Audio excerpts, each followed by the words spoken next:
This is LuckynewsKE. Remember to subscribe, like and share this video because here we tell the stories that others fear to touch. Now, let's get into the truth. Kenya is staring at a potential regional scandal after activist Bob Njagi made explosive claims on national television.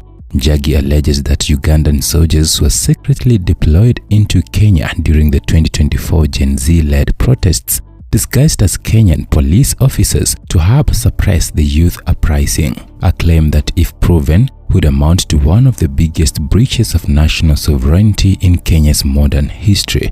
The revelations came during Njagi's appearance on Citizen TV's JKL show, where he sat alongside fellow activist Nicholas Oyo. Both men had just returned from Uganda, where they say they were detained for 38 days in what they describe as a military-run safe house. Their story is chilling, an account of cross-border intimidation, torture, and fear. But even more chilling are the confessions they claim to have had inside that Ugandan facility. Njagi says that during detention, several soldiers admitted to being deployed to Kenya last year, handed Kenyan police uniforms, and instructed to help control the anti-government protests that rocked the nation. Those protests, led by young Kenyans angry at corruption, taxation, and poor governance, were among the most powerful displays of civic resistance in the country's history.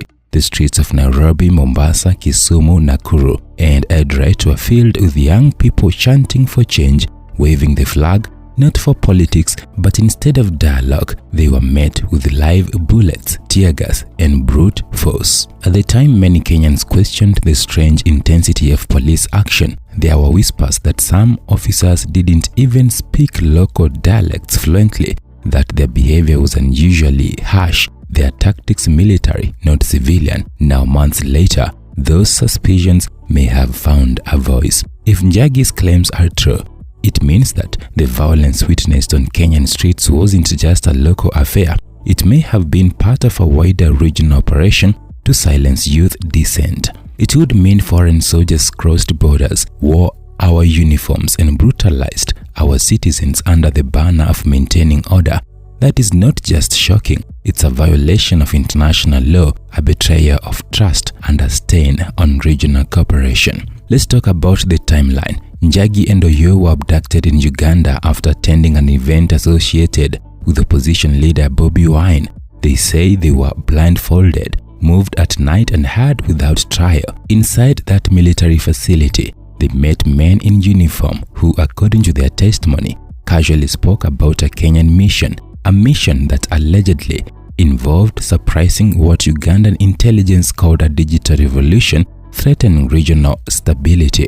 Museveni himself later confirmed that the two Kenyans had been arrested, calling them, quote, experts in riots. But why were they detained in the first place? Why was Uganda so interested in Kenyan protesters? And how does a domestic protest in Nairobi become a security threat across the border?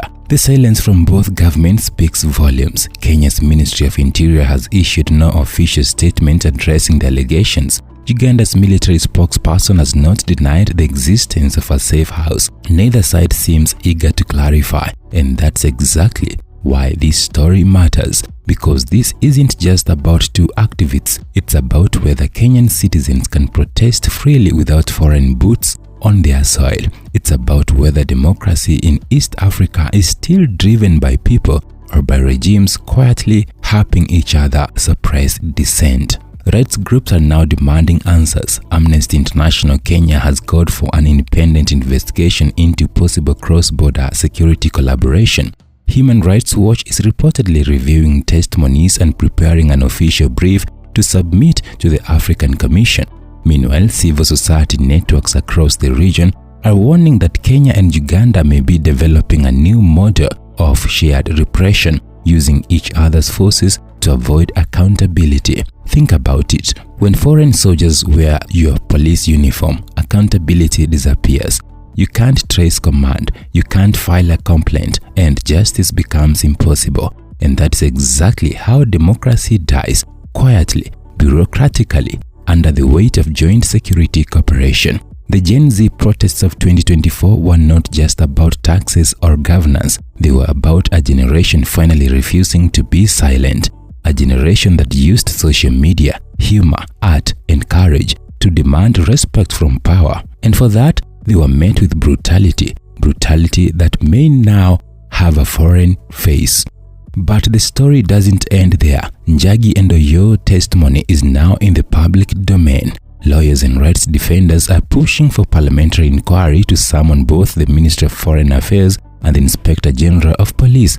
They want records of security deployments during the protests. They want to know if any cross-border operation agreements were signed, and they want to know why 2 Kenyan citizens were imprisoned in a Ugandan military base for over a month without a charge. These are not small questions. They go to the heart of state sovereignty, the rule of law, and public trust. If Kenyan protests can attract foreign intervention, then tomorrow's elections, tomorrow's dissent, even tomorrow's freedoms could be decided by external actors. The African Union has remained silent so far as expected, but silence cannot erase truth, because the truth sooner or later always surfaces, sometimes through activists, sometimes through leaks, and sometimes, as in this case, through survivors of state brutality.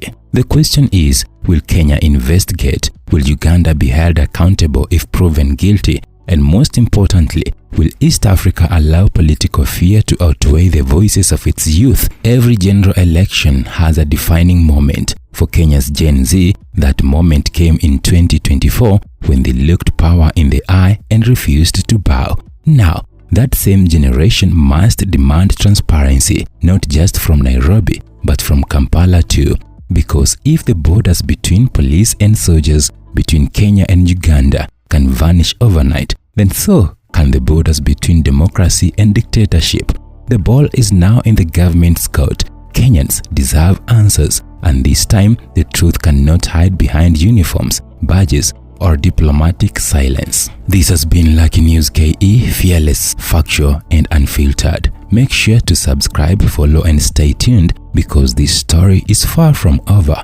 When governments close their doors, we open the mic.